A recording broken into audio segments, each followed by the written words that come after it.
Sometimes it's all too much. Your job is too demanding, or maybe not demanding enough. Your family obligations are overwhelming, traffic sucking the life out of you. While juggling it all, you find yourself just wanting a little time, a little more space, some peace. And now you're ready to make some changes, no matter how small, to find it. Like us, you're a fit mess. On this first episode, we'll talk with Dr. Daniel Siegel. He's a clinical professor of psychiatry and author of Aware, The Science and Practice of Presence. And we'll talk to him about one tool to help you start to deal with the mess: meditation. Beyond that, though, Zach, what would you say it is that we're doing here? Like, how would you introduce us? We're just two guys. Like, we're average, below average in some areas. But, we're average guys just making small changes. And we believe in compound interest. Those small changes will add up over time. It's that kind of genius you can look forward to from Zach, and I'm Jeremy. This is A Fit Mess with Zach and Jeremy. We've been talking about doing this show for a couple months, officially. We've been kicking it around for a while. And it's funny how getting it on the calendar was tough. Like, it's so easy to put it off. I don't want to do this today because I got the kids' soccer practice or whatever. Like, there's something that can always get in the way. And it's funny how that same thing applies to so many things in our lives. About, you have big goals about, weight loss or a new routine with your diet or whatever. And just taking that first step so many times is like, that's all you had to do was just start. Mm-hmm. And for me, this show, I think, is kind of the same thing. Like, especially in the last few weeks when my schedule opened up and this became more a reality, I started going through the process I normally do of overthinking. What's it going to sound like? What's the feel? What's the theme? What are we going to do? And none of it, I've done enough podcasts to know that none of it matters until you sit down and push that on button and start talking and find out what comes out of it. And then it just naturally comes out. And it just comes out. And whatever it is, whatever this ends up being, the next one's going to be totally different. And to the listener, they might have a common thread that feels like they're all the same. But each one kind of takes on a life of its own, and is, with me anyways, it's typically very organic. I like a more authentic approach where I'm me, this is my experience, and hopefully you get something out of it. A laugh. Hope it helps you. Something. Or in whatever way. It doesn't even have to be advice that means anything to you. It just has to be something that gets you through right now. Yep. So basically, we put it off long enough. Here we are. Let's do this thing. We're here. And I have a similar, situation in that it was the calendar never lined up, but at the same time, I've never sat in front of a microphone before, ever. This is totally weird, unnatural to me. Not even like in your basement, because I thought you were doing some like in your basement, just sort of experimental stuff. Yeah, but I bought a nice little multi-directional mic that sat on the desk. Sure. So the quality wasn't all that great. This is definitely much more professional than I could ever hope to.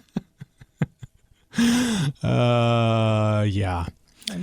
We were talking a little bit before we officially started recording about sort of the point of this and why we're doing this.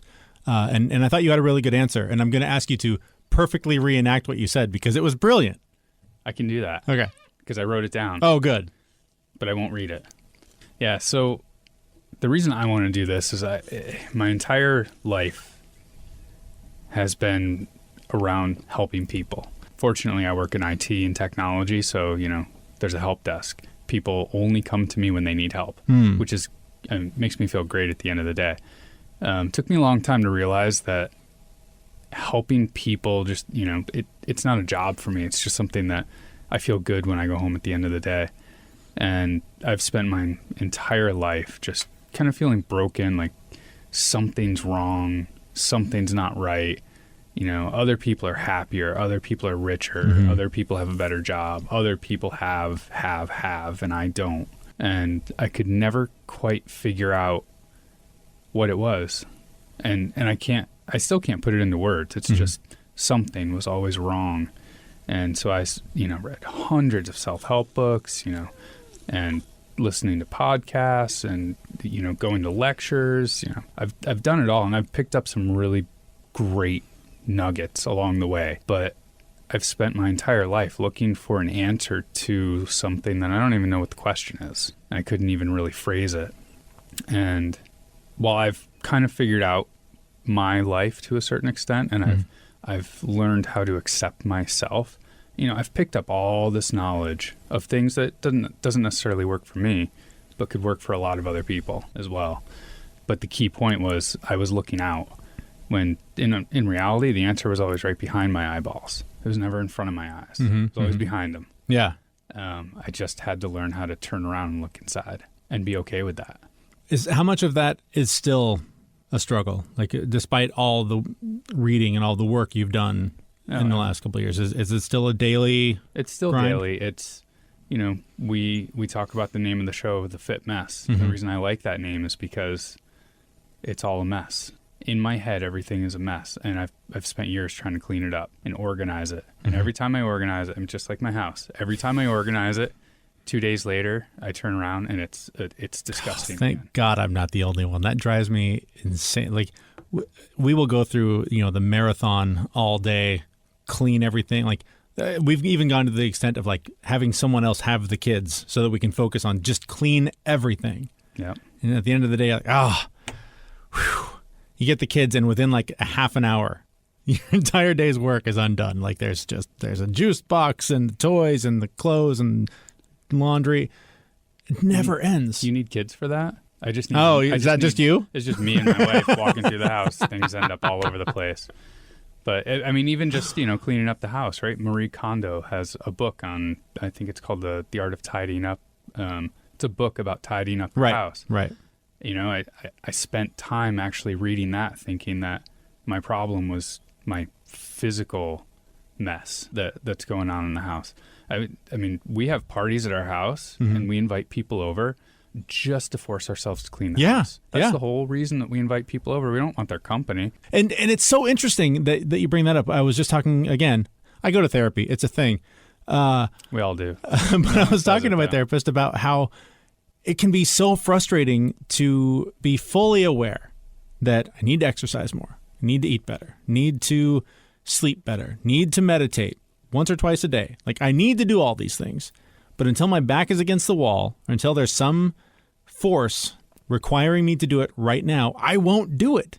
And whether that's, there's the appointment with the meditation coach that you have to be there at the right time. Okay, that I can do. But I imagine constantly the day that I'm in the doctor's office and they say, well, gosh, we've got some bad news. You've got the cancer. And I go, oh, I better start eating better now that I'm dying. Yep.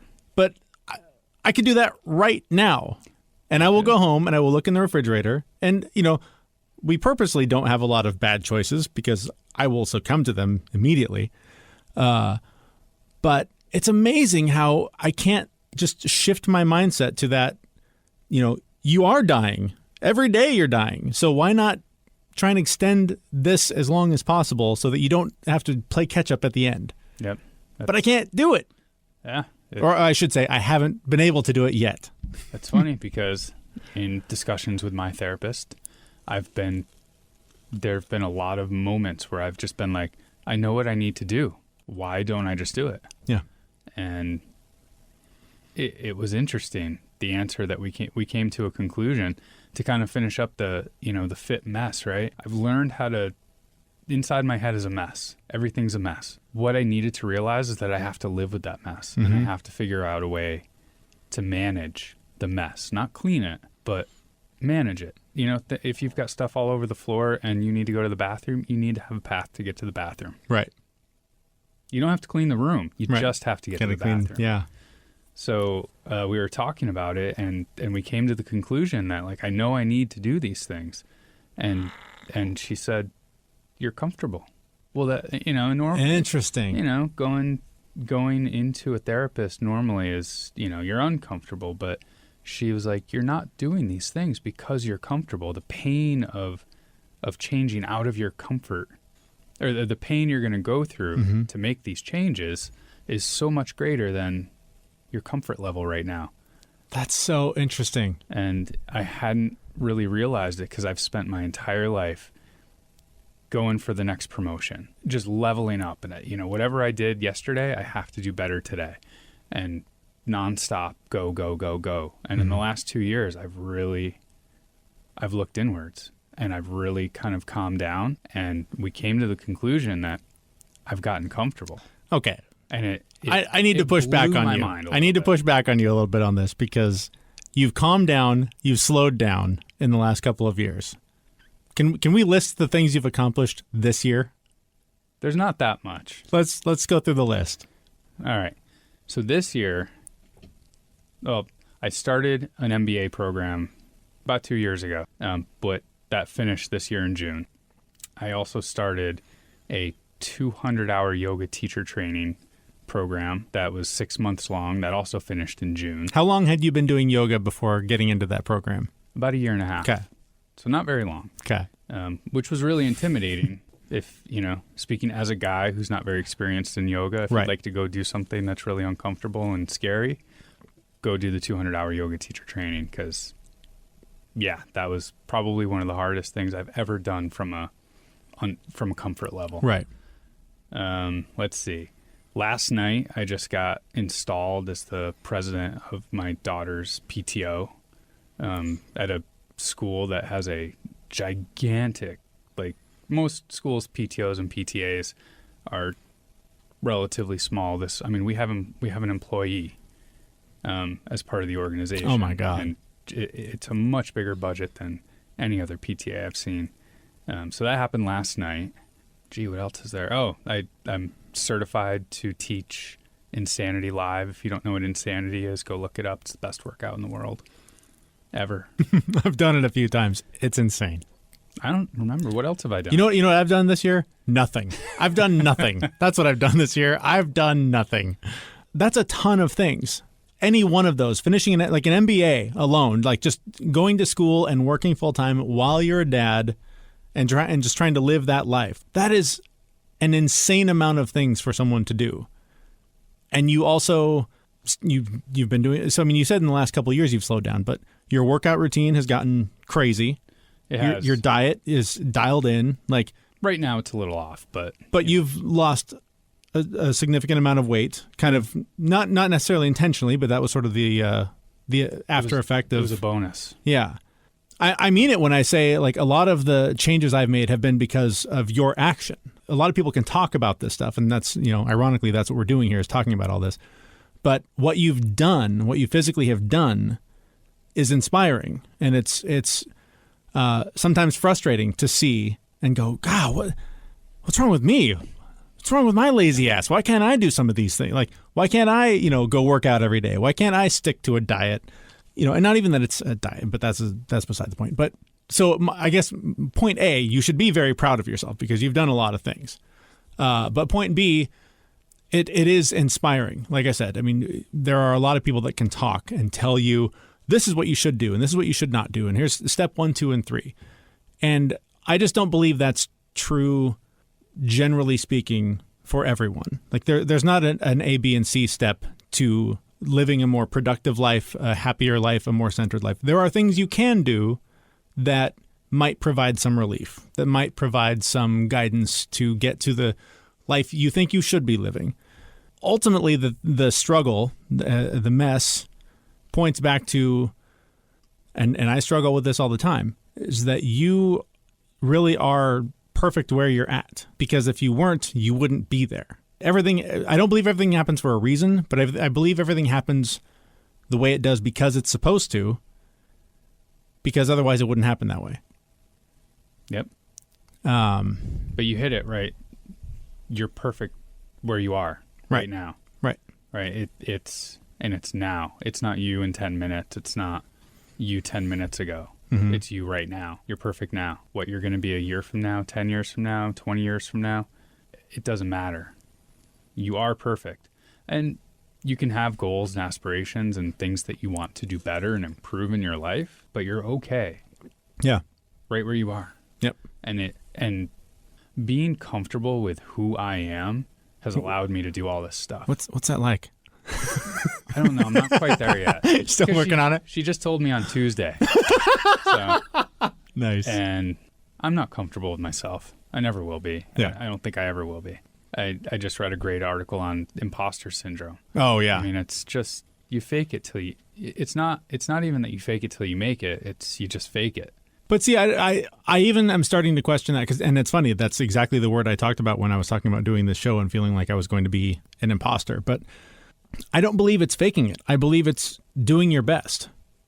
It's whatever challenge it is that you're trying to overcome. And if you feel like, I don't deserve to be there, I'm not good enough, I'm not whatever, either you are or you're not. Mm-hmm. If it's the job that you don't think you're qualified for, but you apply anyways because, whatever. Let's see if they'll call back. Let them disqualify you. Don't disqualify yourself. Right. And then once you get there and you do the job, you're doing it well enough until they say you're not. Mm-hmm. So you're not an imposter ever, unless you're literally scamming somebody or lying or being deceitful in some way. But ultimately, you have to find a way to just trust that you really are your best version of yourself for the moment.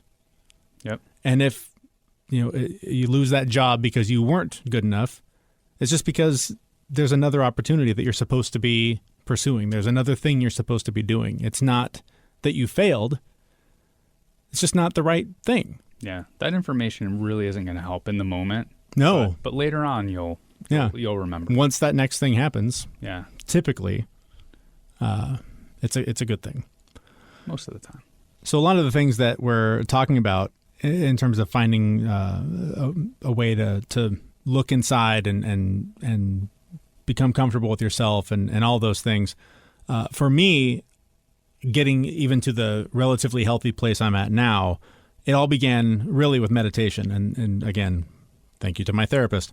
He was the one that turned me on to it several years ago. We happen to have, as our first guest on the show, an expert in meditation. He's the author of Aware, The Science and Practice of Presence. His name is Dr. Daniel Siegel, and he was very generous with his time. I got to ask him a lot of questions about meditation. He's got a great new book that honestly I was a little intimidated by, because he's looking at the science of meditation and physically what happens to your body when you meditate and all of the many reasons why those physical things are positive. But it's really relatable.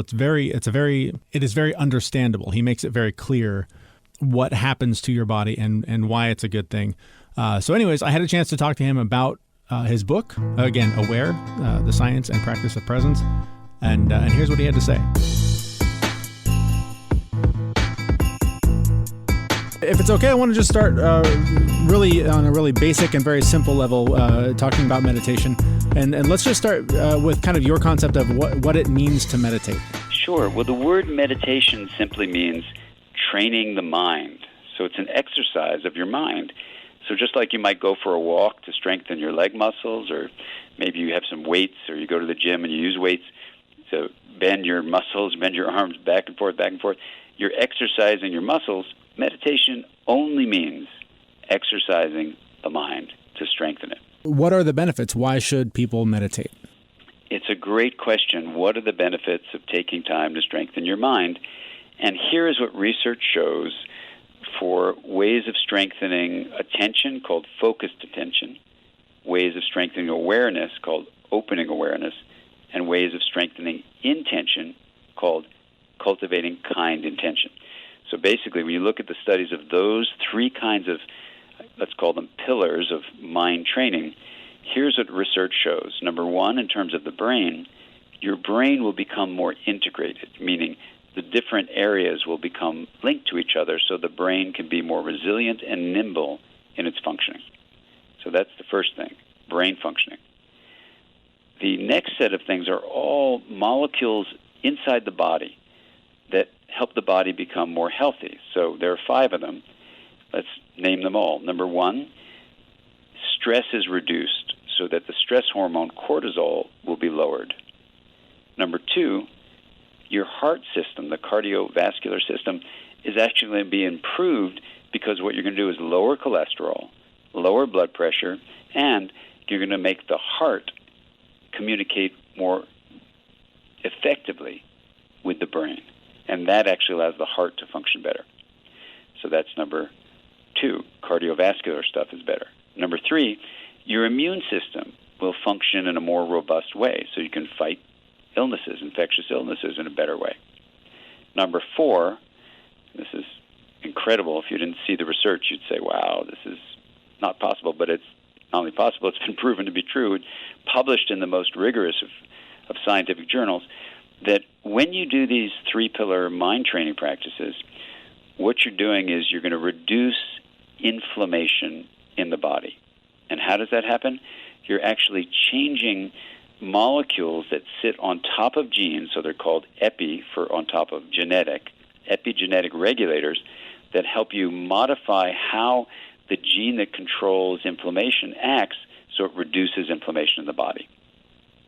And then number 5, as if that wasn't enough, number 5 is when you develop this process called presence or receptive awareness, which you can develop with this wheel of awareness practice, which has all 3 pillars built into it, what you do is you actually optimize the level of an enzyme, and the enzyme is called telomerase. And what telomerase does is it repairs and maintains the ends of the chromosomes, called telomeres.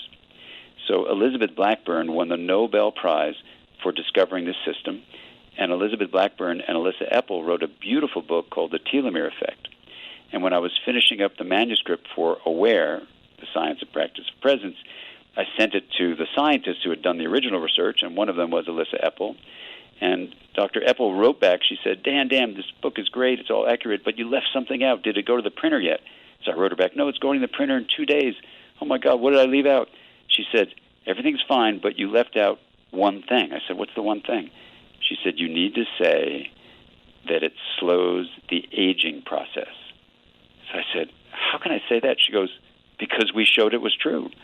Mental presence, this idea of presence, of being in this receptive state, is what Elizabeth Blackburn and Alyssa Epple have demonstrated as one of the most robust predictors of your telomerase levels, and so it slows the aging process according to the world's experts in aging. So those are the 5 ways your body gets healthier, your brain gets more integrated, you'll feel better, and you even have relationships that are more rewarding, they're more empathic, compassionate, and you'll feel more connected. So these are all reasons, if you need a reason to do meditation, you'll feel better. That's a good enough reason, but these are all the scientific-based findings that show that doing a 3-pillar practice, like the Wheel of Awareness, for example, that has all 3 in one practice, these 3-pillar practices have been shown to have these fantastic effects on your body, on your brain, and on your relationships. So let's talk about those 3 pillars and what they are. And from a practical standpoint, someone who maybe has never meditated, they're just thinking about getting into it. That's why they're listening to this right now. What does it mean to actually practice this? What does that look like for someone who's considering doing this? Sure. Well, let's do a quick overview of the Wheel of Awareness, since it reviews each of the 3 pillars, and it builds on 2 fundamental ideas. One is that integration is health, and integration is just things being different and then being linked. And then consciousness, the second idea, is the basis for change or intentional change. So what I did was, years ago, I said, what if you put those 2 together and integrated consciousness? So what the wheel does is it says, well, okay, if you're going to do that, what would you do? So if you picture a wheel, in our office it's a table, but no one wanted to call this the table of awareness, so let's just make it a wheel. Picture a center of this. In our office, it's a glass center of a table, and with a wooden rim, but picture it as a glass hub and then the outer rim of this wheel. So consciousness can be simply stated to be the experience of being aware and those things that you're aware of. So to differentiate, to make different, to recognize the different aspects of something. In consciousness, it would be the known, which are all the points we'll put on the rim, like what you hear, what you see, what you smell, what you taste, what you touch, would be the first segment of the rim. From the knowing, which we're going to put the awareness in the hub. So the rim of the knowns, and in the first segment are the first 5 senses. The second segment is the sensations of the body. And when we develop focused attention, this first pillar, you're actually moving a spoke of attention one by one on what you hear, then letting that go, what you see, letting that go, what you smell, and on. So you're developing focused attention. When you're distracted, you return your attention to what you're focusing on at that moment. So that's how you develop the focused attention in this practice. Then you move the spoke over from the interior of the body to now the third segment of the rim, which is mental activities like emotions or memories or thoughts or hopes, dreams, longings, desires. All that stuff are mental activities. And here from the hub, with your spoke going out to the rim, it's the spoke of attention. Now, instead of having it focus on one thing or the other, you invite anything in. So it's a form of open awareness training. And now lots of things may come, one thing may come, nothing may come. You just experience what it's like to say, bring it on. And this open awareness is an important pillar, the second pillar. In an advanced stage, we actually bend the spoke around or retract the spoke and just leave awareness in awareness itself, and to be experiencing awareness of awareness, which is another form of open awareness training. Then you straighten the spoke out or send it out and move it over to the fourth and final segment of the rim. And this is a segment that represents our relational connections, our interconnections of, family members, friends, people you work with, people who live in your community, your city, your state, your country, the world, and all living beings. And then I added, when I presented this to a research team, positive statements you make, internal verbal statements that research has shown also integrate the brain and bring well-being into the body. So we do those too. And that's how you develop the third pillar of kind intention. Now, when you do all this as one package, it's this incredibly rewarding process where you're not only integrating consciousness, but you're actually exploring the nature of what it means to be aware. And I've done this systematically with 10,000 people, recorded the results when people take the microphone, and have now suggested what the science is of all this, beyond just understanding the body and the brain, but thinking deeply about what the mind is. And there's this really fun discussion in the book after you learn the practice step by step. It's a practical guide. You then get into the discussion. You see 5 examples of people who've used the wheel, and then you think about your own experiences doing the wheel, and then you look at this deep dive into science of what may be going on to understand the nature of awareness itself. It's funny. Your concept of the wheel was new to me until I got your book just a couple weeks ago, and I read it on the plane on the way to vacation with my family. And I've been meditating for years. I'm by no means an expert at all, but what was interesting to me is being just newly introduced to it and not fully implementing it in the way necessarily that you describe in the book. But I sort of adapted it to my own needs for this trip, and being such a new concept, I kept kind of using it more as a compass to sort of tap into what I was feeling at any given moment. If I started feeling myself getting frustrated with my kids, or the long lines or the traffic or whatever was going on, I kept kind of thinking of just visualizing that wheel and going, what am I pointed at? What is it that is causing this emotional response or this feeling? Am I anywhere near the intention of the wheel in doing that? Jeremy, you are 100% on target, and I'm telling you bring such a big smile to my face because, the practice you do for whatever, the 20 minutes, half hour, whatever it is, that practice is just setting you up for doing exactly what you just said. Mm-hmm. Use it as a compass so that in actual life experiences, you're getting irritated with kids or whatever, you have the ability to say, where's my spoke going on the rim, to actually have access to that hub, and to be able to say, okay, well, I think I'll choose to focus on other things too, or I can modify what I'm feeling or how I'm going to behave based on choice rather than just doing it out of impulse. It's so interesting too how in doing so it really just helps.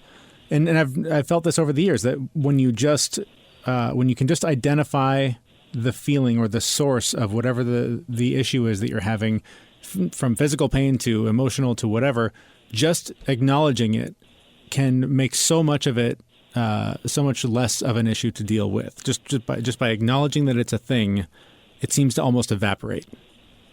Exactly. Well, that's the amazing thing, about the wheel, when you realize that acknowledgement comes from the hub, and whether you name it or not, the naming part, you can say name it to tame it, but even just being aware of it lets you share it with your awareness, really, and say, okay, well, that's it. So I see I'm irritated, I'm sad, I'm frustrated, I'm impatient, disappointed. those ways that you enter the hub and just become aware of whatever is going on in the rim, that's a difference that makes all the difference. I guess lastly, I wanted to just talk a little bit about sort of what seems to be growing popularity of meditation in general, especially in the West. Is that an accurate assessment? Does it seem to be growing? And if so, why do you think that is? I think it is. I think you're right, Jeremy. I'm not sure exactly why. I think some things that people have suggested is the research on the positive impact of meditation on our lives has become so strong that anyone who's interested in bringing more health into their body, more health to their brain, more health to their subjective feelings and thoughts and focus of attention, the health of their relationships with their kids, with their spouse, with workers, with the world. I mean, if you have any interest whatsoever in well-being, the research is so clear. Having a meditation practice, at least that starts with these 3 pillars, is the way to go. And now, with the Wheel of Awareness, you get all 3 pillars in one practice that's actually built on scientific reasoning. So some people are concerned, which one do I do? Well, here you get one practice that does all 3. And as you saw, it becomes a visual image that allows you to visualize the mind, and especially visualize the awareness of the mind in the hub, the things you're aware of on the rim, the spoke of attention. And there's something about visualizing it that makes this kind of meditation so accessible, because you go, yeah, I'm irritated now, I got to get into my hub, let me think about other choices. Oh, yeah, I could also do this, do that. And instead of being on automatic pilot, you enter the state of presence, which is basically what meditation gets you to be, which is open to what's happening as it's happening. And all of these physiological improvements in your health, all of these ways your brain will grow in these integrative ways can occur. So it's a win-win-win-win thing all around. And all we have to do is realize it and start using it in our lives, just like you did. I thought I was done, but you raised one more question for me in talking. We've talked a lot about the science of it, but there's also, I think, for a lot of people, a spiritual aspect to it. Can you talk a little bit about kind of your take on that? Yeah, the word spiritual is interesting. I wasn't raised with that word, and as a scientist, I'm always concerned about staying really solid with science. So recently I've been asked to teach at conferences that link science and spirituality. I would say, I don't know what this word means. You teach me, to the workshop participants. And they would say, oh, well, spirituality is having a connection beyond just your own individual body and having meaning beyond survival. And I would say, you mean being spiritual means having something more in your life than survival and just living a solo existence? They go, yeah. Spirituality is meeting that question, is there something more? Is this all there is? And the spiritual journey is to answer those questions. And so what has been so fascinating is to have a scientific practice like the Wheel of Awareness meet so many people's spiritual needs, because when you drop into the hub, and you'll see in the discussion in the book, it kind of illuminates the nature of spiritual journeys in this really exciting scientific way, that it makes a bridge between these fields that don't need to be separated. Science and spirituality don't need to be separated. I used to do work with a person named John O'Donohue, is how you'd say it in America. In Ireland, we say John O'Donoghue. And John and I were always working on this boundary between religion and mysticism and general spirituality and science. And it was so exciting this summer, to do a whole talk on the bridge between science and spirituality. And I talk about that a lot. I dedicate the book in part to him, too, to John. And you'll see a deep discussion of kind of a newcomer to this word spirituality, but bringing a grounded scientific frame on what meaning and connection are in our lives, and why the Wheel of Awareness is a pathway toward living a more scientifically grounded, spiritually enriched life of meaning and connection. Yeah, the connection, I think, is the key. I've had a number of very brief experiences where the ego sort of dissolves and you sort of connect with just everything to the point where, I'm sitting on a beach and the waves and the ocean are as much a part of me as my own hand. And that connection to nature and to everyone around you, it's remarkable that you can get there just by stopping and focusing your awareness and being intentional about it. It's really, I hesitate to say it's that simple because it's difficult, but it's that available, I guess. I know, but I think simple is a good word. Presence is exactly what you're describing. And every workshop I do, someone has that experience that you just described when they get into the hub of the wheel. And the hub is this portal that presence arises. And when we do, we realize how deeply interconnected we are. And actually, there's a huge discussion about that at the end of the book that says, what's the science for the experience you had on the beach? And it goes into that in great depth. I think it's a beautiful moment in our human evolution as a human family to really look at those issues and realize how deeply interconnected we are. I mean, I'm here at a place called the Pando Forest, where there's thousands and thousands of seemingly independent aspen trees, but they're all the same tree, connected to the same root ball. It's the oldest living entity and also the largest on the planet that we know of. And just look up Pando, P-A-N-D-O, and this is an incredibly powerful poetic metaphor for the reality of life, that we are all deeply interconnected, but when we only live at that rim level, we only see what looks like independent trees. But if we get a little bit beneath the surface, the soil surface, we realize in this hub how deeply interconnected we are. And that's a journey I think all of us need to take to have that deeper meaning and connection in life.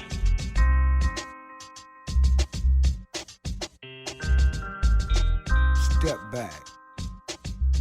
All right, that's Dr. Daniel Siegel. He's the author of Aware, The Science and Practice of Presence. It's a very good book, so I hope that you will read the book and apply some of that practice to your practice, because I found it really helpful.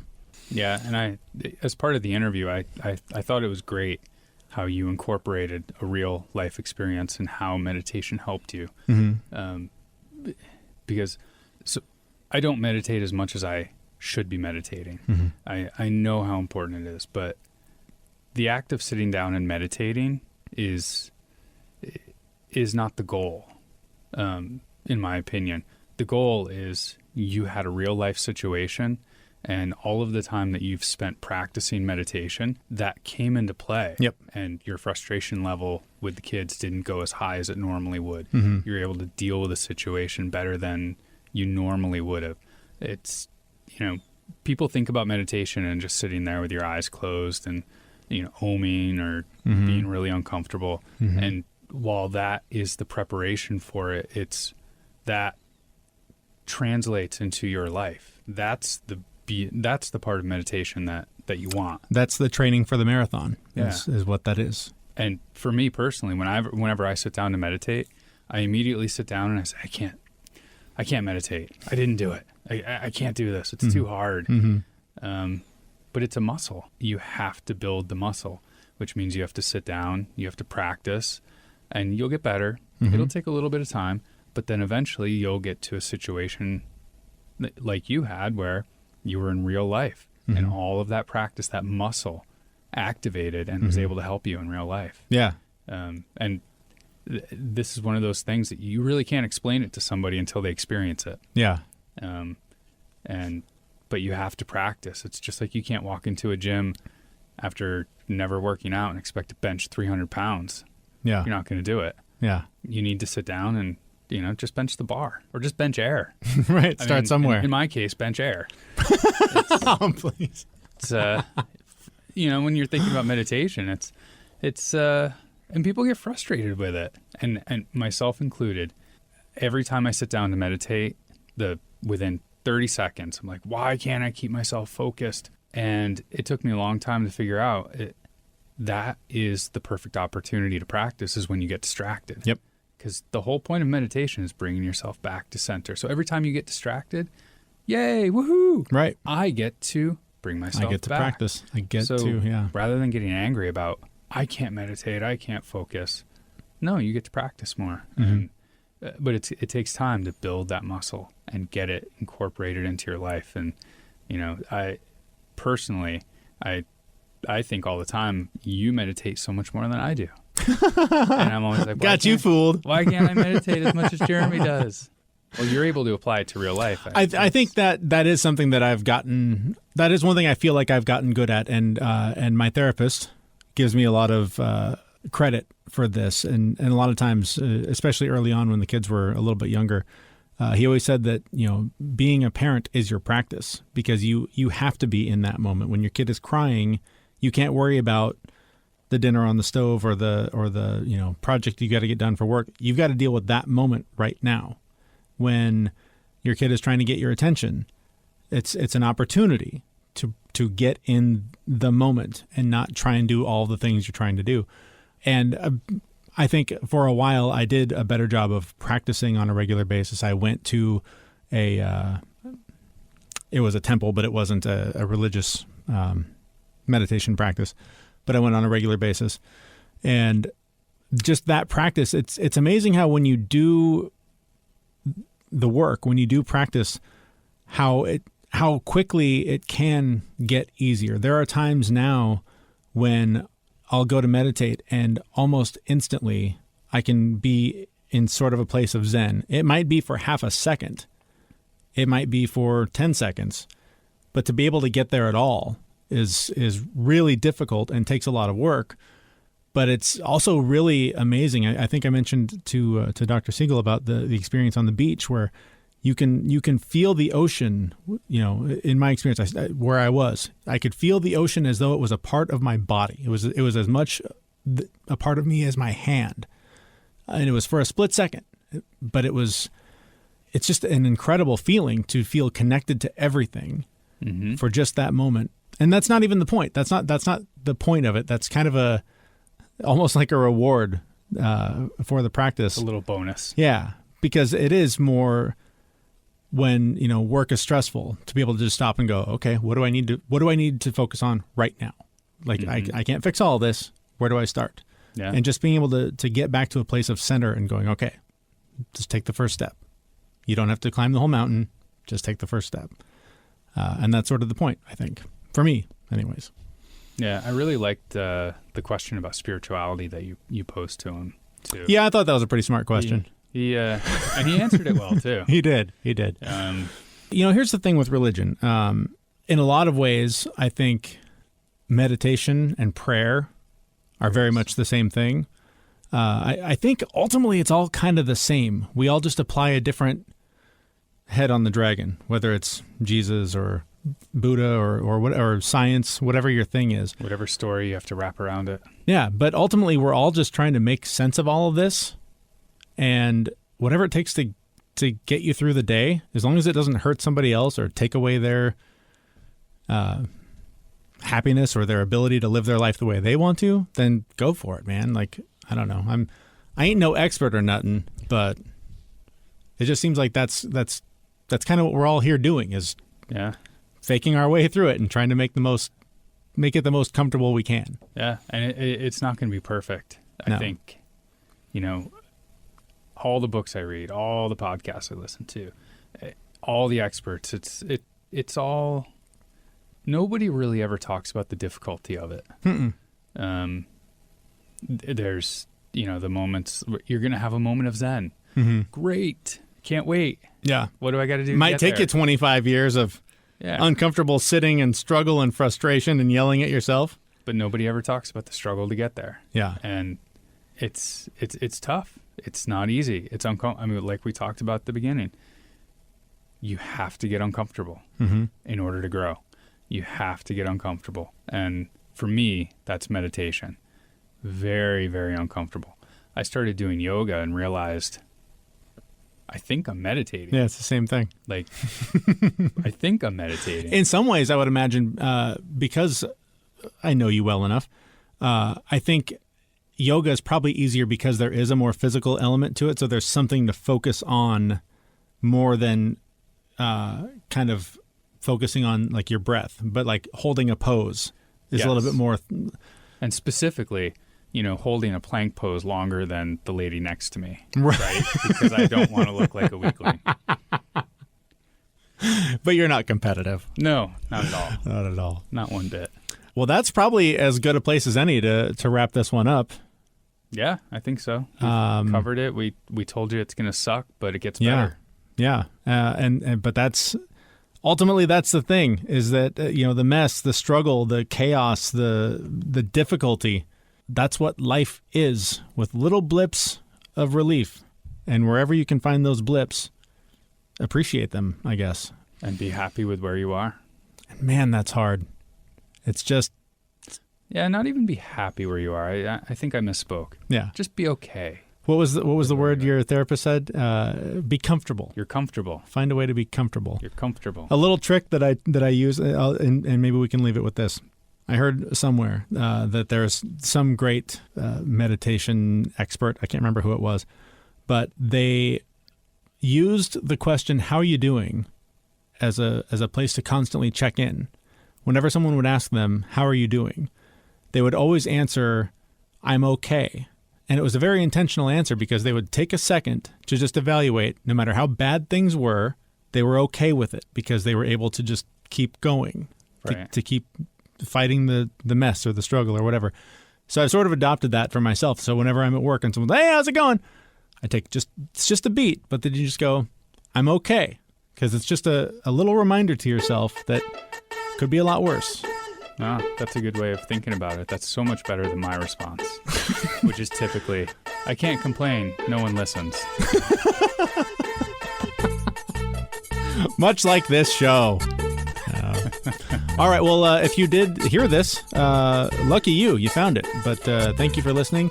There most likely is a way to subscribe at some point on this website or wherever you got it. But thank you for listening, and hopefully we'll see you again soon. Take care. Bye. See ya. Jeremy and Zach are not doctors. Please consult your physician prior to implementing any changes that you heard on this podcast. The listener assumes that Jeremy and Zach do not know what they're talking about and that you'll do your own research on the topics talked about in this podcast. The hosts of this podcast are not liable for any physical or emotional issues that might occur directly or indirectly as a result of listening to this podcast.